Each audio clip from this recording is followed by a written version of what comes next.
वक्त बादल फटने से तबाही का मंजर, पूरी खबर आगे आपको दिखाएंगे और बताएंगे कहां एक शख्स ने अपनी पत्नी पर प्रताड़ना का आरोप लगाते हुए इच्छा मृत्यु की गुहार लगाई है।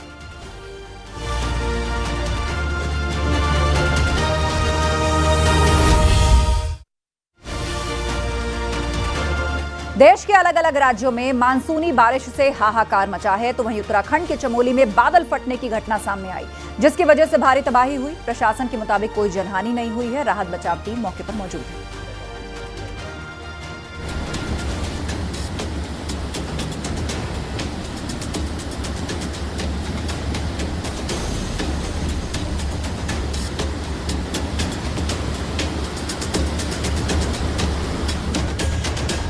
चमोली का ये हाहाकारी मंजर है।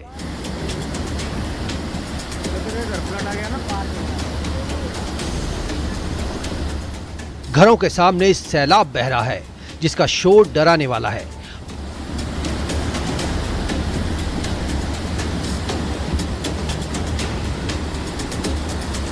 हर कोई दहशत में है। कुदरत की मार के आगे इंसान बेबस है। हर तरफ सिर्फ तबाही दिख रही है।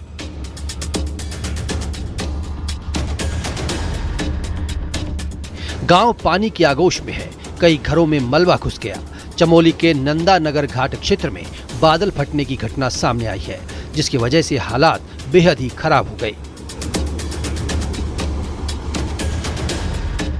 कहा जा रहा है कि जहां पर नाला बहता था, बादल फटने के बाद उसने नदी से भी बड़ा आकार ले लिया और यही पानी गांवों में दाखिल होकर तबाही मचा रहा है। मोक्ष नदी उफान पर आ गई है, जिसकी वजह से सेरा गांव और मौक गांव सबसे ज्यादा प्रभावित हुए। यहां भारी नुकसान की आशंका है। लोग नींद की आगोश में थे। सुबह करीब 4 बजे के आसपास आसमान से ऐसी तबाही बरसी कि लोगों को संभलने का मौका नहीं मिला। स्थानीय लोगों के मुताबिक बादल फटने के बाद तेजी से पानी उनके घरों की तरफ आने लगा। मलबे के साथ आए पत्थरों से घरों में हलचल पैदा हो गई। उस वक्त कितना भयानक मंजर रहा होगा, ये अंदाजा लगाना ज्यादा मुश्किल नहीं है। लोग अपनी जान बचाने के लिए संघर्ष करते रहे, लेकिन सैलाब रास्ता रोक रहा था। कई घरों को नुकसान पहुंचा। घरों का सामान खराब हो गया। इसके साथ ही गौशालाएं भी चपेट में आ गई। सेरा गांव में तो लैंडस्लाइड की घटनाएं भी हो रही हैं। कई गांवों का संपर्क भी आपस में टूट गया, जिससे आम जनजीवन बुरी तरह प्रभावित हुआ। सूचना मिलने के बाद राहत बचाव की टीमें मौके पर पहुंची। इस त्रासदी की चपेट में आए लोगों को सुरक्षित जगहों पर ले जाने की कोशिश की जा रही है। नंदा नगर में सेरा गांव में अतिवृष्टि की सूचना प्राप्त हुई है, जिससे कि 2 गौशालाओं को नुकसान हुआ है और कुछ घरों में मलबा गया है। तहसील प्रशासन की टीम मौके पर है और नुकसान का जायजा ले रही है। जो भी आवश्यक कार्यवाही है वो की जा रही है। जिन घरों को शिफ्ट करना है उनको सुरक्षित स्थानों में शिफ्ट भी किया जा रहा है और पीडब्ल्यूडी द्वारा जेसीबी भेज के सड़क को खोलने का कार्य किया जा रहा है। और बाकी कोई जनहानि या पशुहानि की सूचना अभी तक प्राप्त नहीं हुई है। बादल फटने के बाद बड़े इलाके में मिट्टी का कटाव हुआ है। 3 साल पहले भी यहाँ ऐसी ही घटना सामने आई थी। देश के अलग अलग राज्यों में मानसून जमकर बरस रहा है। पहाड़ों में भी इसका असर दिखना शुरू हो गया। बरसात के मौसम की शुरुआत में ही चमोली में भारी तबाही आई हुई है। नुकसान काफी बड़ा है। हालात सामान्य होने में काफी समय लग जाएगा। Bureau report, news 18, UP, Uttarakhand.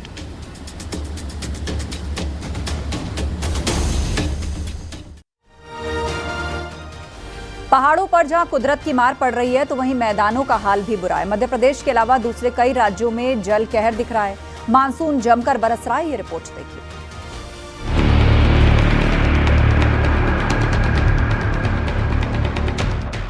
मानसूनी बारिश से उत्तराखंड से लेकर मध्य प्रदेश, गुजरात और दूसरे राज्यों में तबाही मची हुई है।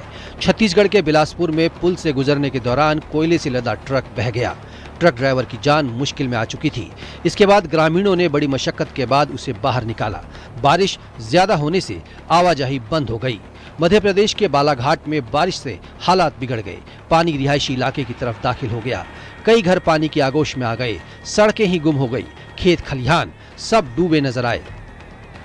एमपी के जबलपुर में बरगी बांध के 4 और गेट खोले गए, क्योंकि पानी ओवरफ्लो हो चुका है। पानी छोड़ने से निचले इलाकों में बाढ़ का खतरा बढ़ गया। प्रशासन ने अलर्ट जारी किया है। मध्य प्रदेश के उमरिया में जोहिला डैम के 4 गेट खोले गए। भारी बारिश के कारण नदी का जलस्तर बढ़ गया है। झारखंड के रामगढ़ में नदी के तेज बहाव में एक शख्स फंस गया। स्थानीय लोगों ने बड़ी मशक्कत के बाद उसे रस्सी के सहारे से बचाया।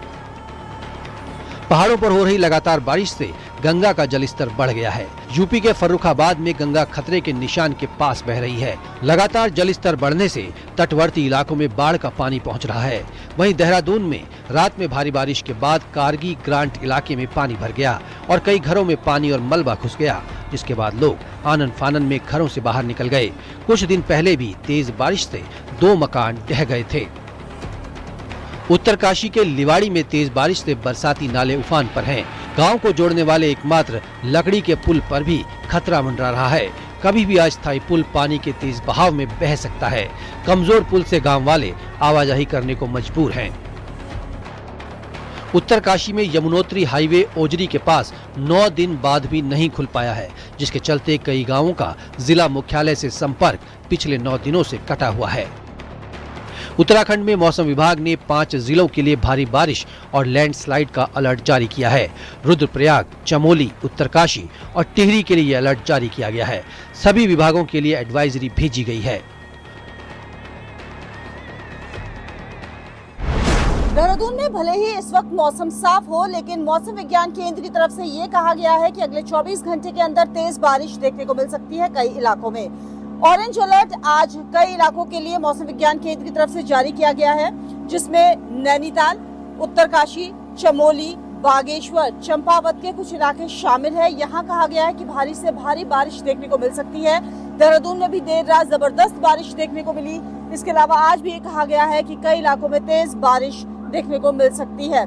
मॉनसून सीजन पीक पर है और इस समय ये देखने को मिल रहा है कि पहाड़ों में जबरदस्त बारिश हो रही है। मैदानी जिलों में भी कई इलाकों में ये देखने को मिल रहा है कि जल भराव की स्थिति बन रही है इस बारिश के चलते। अगले 24 घंटे के लिए भी अलर्ट है। उत्तराखंड के कई हिस्सों में लगातार जारी बारिश के कारण 74 से ज्यादा सड़कें लैंडस्लाइड की वजह से बाधित हैं। Bureau report, news 18, UP, Uttarakhand.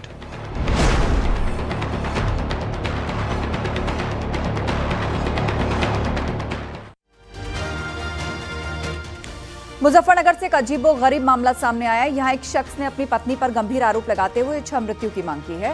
जिला कलेक्ट्रेट में पहुंचे इस शख्स को हर कोई देखता रह गया। ये रिपोर्ट देखिए।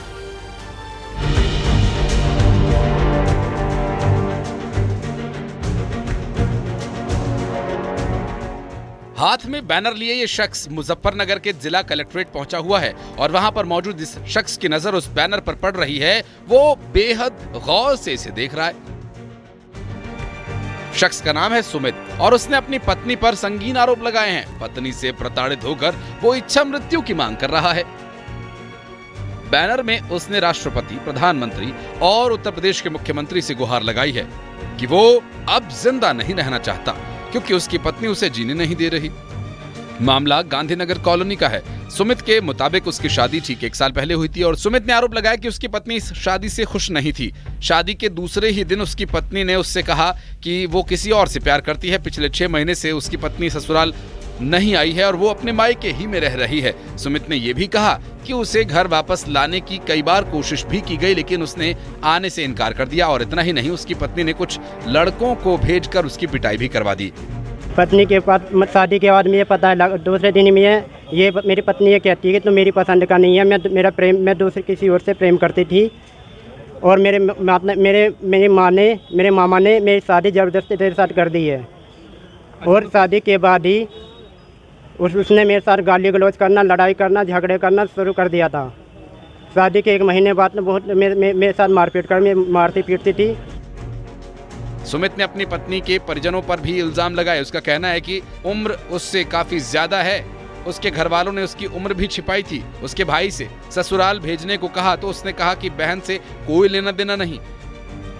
वहीं पत्नी पर घर से लाखों रुपया कैश और कीमती सामान ले जाने का भी आरोप है। हमारा रिश्ता कायम रखने के लिए मेरे पिता ने मुझे संपत्ति से बेदखल कर दिया ताकि हम दोनों में शांति बनी रहे, क्योंकि वह मेरे माता पिता को सबको गाली गलौज करती थी और कहती थी अगर तूने हिस्सा नहीं लिया तो मैं तुझे जान से मरवा दूंगी, अपने यारों से पिटवा दूंगी। और जो भी मेरा हिस्सा मिला, मेरे पिता ने जो हिस्सा मेरा निकाला था 8 लाख रुपए, 5 लाख रुपए मेरी शादी में लगे थे। जो मैंने उनका देकर 5 लाख रुपये ने दिए, 3 लाख रुपये मैंने अपनी पत्नी पिंकी को दिए थे। वो सब लेकर कीमती सामान लेकर घर से अपने घर चली गई थी। पति पत्नी के विवाद ज्यादा बढ़ जाने पर कोर्ट कचहरी तक मामला पहुंच जाता है, लेकिन ये मामला तो चौंकाने वाला है, जहां एक पति इच्छा मृत्यु की मांग कर रहा है। मुजफ्फरनगर से बिनेश पवार की रिपोर्ट, न्यूज़ 18 उत्तर प्रदेश उत्तराखंड।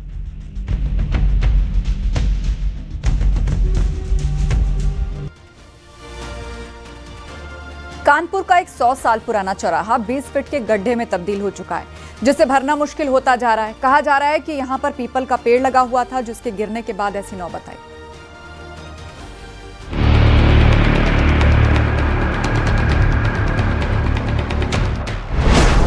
कानपुर के लोगों के लिए ये विशालकाय गड्ढा परेशानी का सबब बना हुआ है।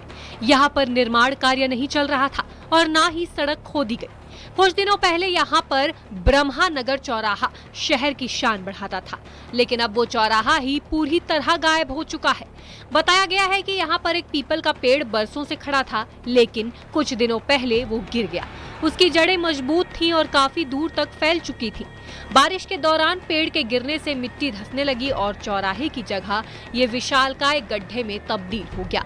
नगर निगम के अधिकारी और ठेकेदार पिछले 9 दिनों से इस गड्ढे को भरने के लिए जी तोड़ मेहनत कर रहे थे, लेकिन अब उन्होंने भी हाथ खड़े कर दिए हैं। पिछले दिनों हुई बारिश में ये चौराहा धंस गया। ये अपने तरीके का एक पहला ऐसा मामला है जहां चौराहा ऐसा धंसा कि पिछले 9 दिनों से इस पर काम चल रहा है। आप देख सकते हैं लगभग 20 फुट तक ये चौराहा धंस चुका है और इसका पूरे रेडियस में जहां एक और नगर निगम की टीम लगी रही तो वहीं इसके फॉल्ट को ठीक नहीं कर पाई और ऐसे में अब दिल्ली से एक स्पेशल टीम मंगाई गई जो इसके जो फॉल्ट को ठीक कर सके। अगर बात की जाए अधिकारियों की तो अधिकारियों की लगातार क्योंकि अंग्रेजों के समय यहाँ ब्रह्मदेव का पेड़ लगाया गया था जो इस बारिश में धंसा और उसके बाद जहां तक आप कैमरे की नजर जा रही है देखिए इनकी जड़ें आप देख सकते हैं पूरी तरह फैली पड़ी हैं और ये पूरी पाइपलाइन इसमें टूट चुकी है और ये रास्ते को पूरी तरीके से बंद कर दिया गया है। कानपुर के ब्रह्मानगर चौराहे का इतिहास करीब 100 साल पुराना बताया गया है, लेकिन अब उसका नामो निशान नहीं है। इतना ही नहीं, गड्ढा अपना आकार बढ़ाता जा रहा है, जिससे लोगों में दहशत है। वहीं आसपास के मकानों को भी खतरा होने की आशंका है। अब क्या है कि वो धीमे धीमे गड्ढा बढ़ते बढ़ते इतना बढ़ गया, पूरा चौराहा तो समाप्त हो ही गया है। अब जो वहाँ पे लोग हैं जिनके घर बने हैं, मकान बने हैं, अब हम लोग को तो ये भय आ रहा है कि वो मकान भी चपेट में क्योंकि ना आ जाए। जो अंदर की मिट्टी इतनी तेज धस रही है कि अगर एक बार जैसे पानी की धसाव होता है मिट्टी का तो होता है धीमे होता है, वो एक बार धस रहा है तो कम से कम 10 फीट 20 फीट नीचे जा रहा है और कम से कम 7-8 फीट आगे तक खींच रहा है वो। फिलहाल ये गड्ढा कब तक भरेगा, नगर निगम के अधिकारी इस पर कुछ बोलने से बच रहे हैं।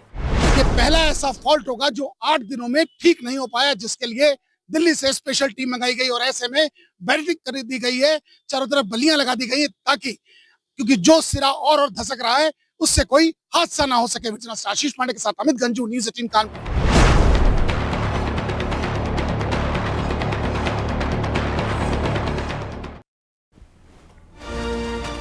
लखीमपुर खीरी में वाटर पार्क में गए 12 साल के छात्र के साथ हादसा हो गया। दावा है कि पास के तालाब में नहाने के दौरान डूबने से उसकी जान चली गई। वहीं ग्रेटर नोएडा में थीम पार्क के फाउंटेन में डूबने से एक मासूम की मौत हो गई।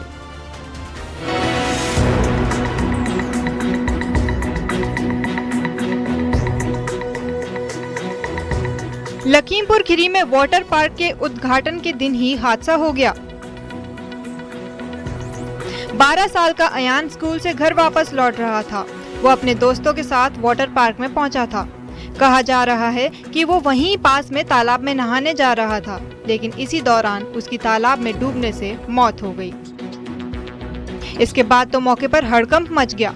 अयान के पिता ने बताया कि वाटर पार्क के किसी कर्मचारी ने उन्हें फोन कर घटना की जानकारी दी। उसने बताया कि अयान पानी में डूब गया है। इसके बाद बच्चे को प्राथमिक स्वास्थ्य केंद्र निघासन ले जाया गया, लेकिन डॉक्टर उसकी जान नहीं बचा पाए क्योंकि वो पहले ही दम तोड़ चुका था। पहले अयान के परिजन वाटर पार्क में डूबने की बात कह रहे थे, लेकिन वाटर पार्क संचालक ने इससे इनकार कर दिया। उसके मुताबिक तालाब के पास तैनात कर्मचारी ने अयान और उसके दोस्तों को नहाने से मना किया, लेकिन वो नहीं माने और इसी दौरान ये हादसा हो गया। हमें खबर यहाँ फोन आया मेरे पास, फिर हम लोग गए तो वो गाड़ी में लाद चुके थे अपनी, फिर वो रोके भी नहीं रास्ते में, फिर पेट्रोल पंप पे जब पहुँचे तेल डलवाने, तब गाड़ी रुकी, तब हमने देखा बच्चे को, तो ऐसा महसूस हो रहा था कि जीवित है। फिर अस्पताल लेके गए निगासन। भाई यहाँ डेड हुआ है, उसको बिलराय से लाया गया था, कहीं वाटर पार्क में वो नहाने गया था, वहाँ क्या हुआ इसकी जानकारी नहीं। यहाँ पास एक डॉक्टर है टीएन सिंह। वहीं ग्रेटर नोएडा में 8 साल के मासूम बच्चे की फव्वारे में डूबने से मौत हो गई। घटना ग्रेटर नोएडा के सेक्टर P3 के थीम पार्क की है। सूचना मिलने के तुरंत बाद पुलिस मौके पर पहुंची। बाद में बच्चे को अस्पताल ले जाया गया, लेकिन डॉक्टरों ने उसे मृत घोषित कर दिया। बच्चा शाहजहांपुर का बताया गया है, जो ग्रेटर नोएडा में अपने माता पिता के साथ रहता था। पुलिस के मुताबिक बच्चा पार्क में भटक गया था और वो फव्वारे के पास खेल रहा था, लेकिन इसी दौरान ये हादसा हो गया। Bureau report, news 18 UP Uttarakhand.